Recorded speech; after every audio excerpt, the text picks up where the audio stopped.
We spend our lives constructing sanctuaries. We install heavy deadbolts on our front doors, pull the blinds tight across our bedroom windows, and layer our digital lives behind complex passwords and firewalls.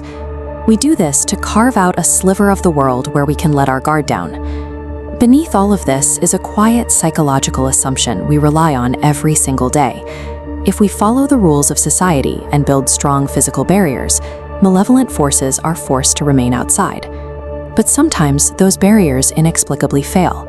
Without warning, a perimeter is breached, and a threat materializes directly inside our constructed safe space.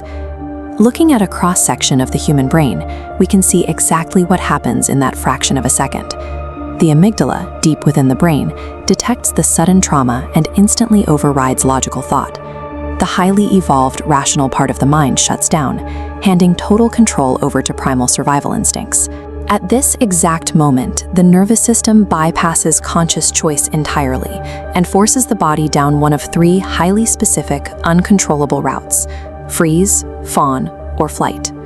By examining three distinct true stories of sudden sanctuary violation, we can see exactly how these instincts take over when our most secure spaces are shattered.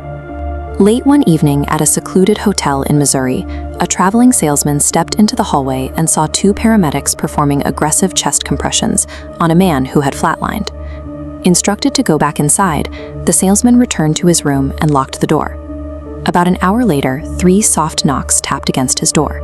Assuming it was building noise, he ignored it, until a louder set of 3 knocks followed. He approached the peephole, but the hallway appeared empty. Then the door handle slowly pressed downward.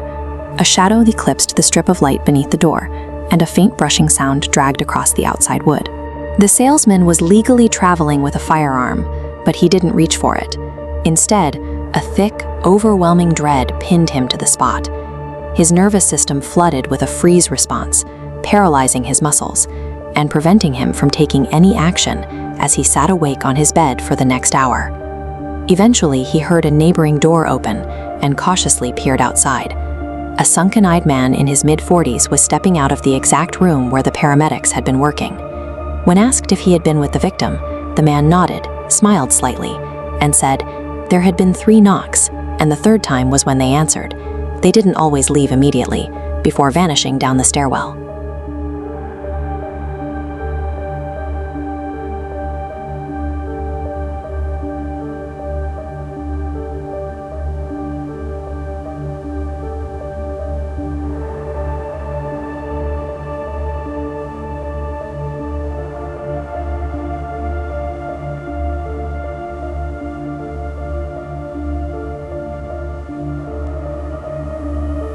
The salesman was legally traveling with a firearm, but he didn't reach for it. Instead, a thick, overwhelming dread pinned him to the spot.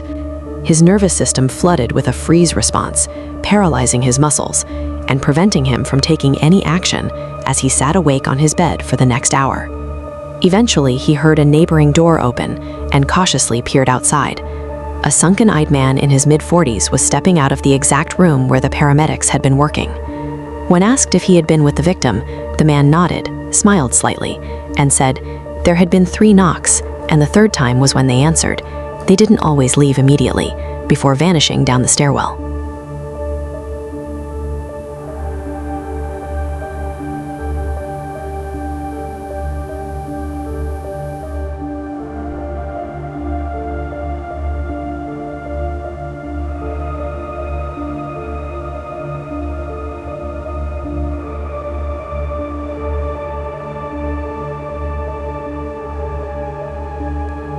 The mysterious knocking came in patterns of 3. The salesman's room number was 312. When confronted with an anomaly that defies physical explanation, the nervous system can lock itself into a total freeze state. The body chooses total stillness as its primary defense, prioritizing staying unnoticed when the nature of the threat is unknown. For one woman, the boundary of her bedroom was violently breached in the middle of the night, when an abusive, volatile ex-boyfriend smashed her ground floor window and hurled her belongings inside. After waiting for the police for hours, the woman's roommate walked into her own bedroom to grab cleaning supplies. She pulled open her closet door, and standing completely silently in the darkness amongst her clothes, staring straight back at her, was the ex-boyfriend. She didn't freeze, and she didn't run. Instead, her brain instantly deployed a survival tactic known as fawn, or tend and befriend. This response triggers when a victim is trapped in an enclosed space with a volatile predator they intimately know. She buried her terror. Keeping her expression blank, she spoke to him in a cold, dead voice, acting as though finding a man hiding in her closet was a completely normal conversation. She calmly kept him engaged while frantically texting her male roommate for help beneath his line of sight. Surviving a known domestic predator often requires extreme psychological composure rather than physical force. By weaponizing compliance and normalizing the abnormal, she successfully de-escalated the immediate danger, buying exactly enough time for the police to arrive and put him in handcuffs. Personal boundaries extend into the digital world. For an 18-year-old college student, a random account on Instagram coerced him into a strange game of truth or dare, only to casually ask him how he was finding life at his specific university, a detail he had never posted anywhere online. This stalker possessed an unnerving ability to track the student's digital footprint. Over the next 3 years, the heavy-set, pale-skinned man with messy brown hair relentlessly bypassed blocks and private settings, locating the victim across entirely unconnected platforms and sending dozens of unhinged, explicit messages. Then, the digital harassment crossed into the physical world. Walking home from the train station late at night, the student heard footsteps close behind him. He stopped. The footsteps stopped. He turned around, and standing completely motionless under a street lamp several meters away was the exact same man from the photographs. The stalker calmly greeted him by name. Instantly, the student's brain flooded with the purest form of the flight instinct.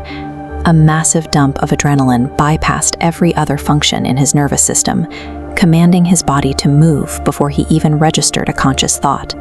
He turned and sprinted blindly into the dark. He navigated the complex layout of his residential complex at a full run, practically crashing into his own front door.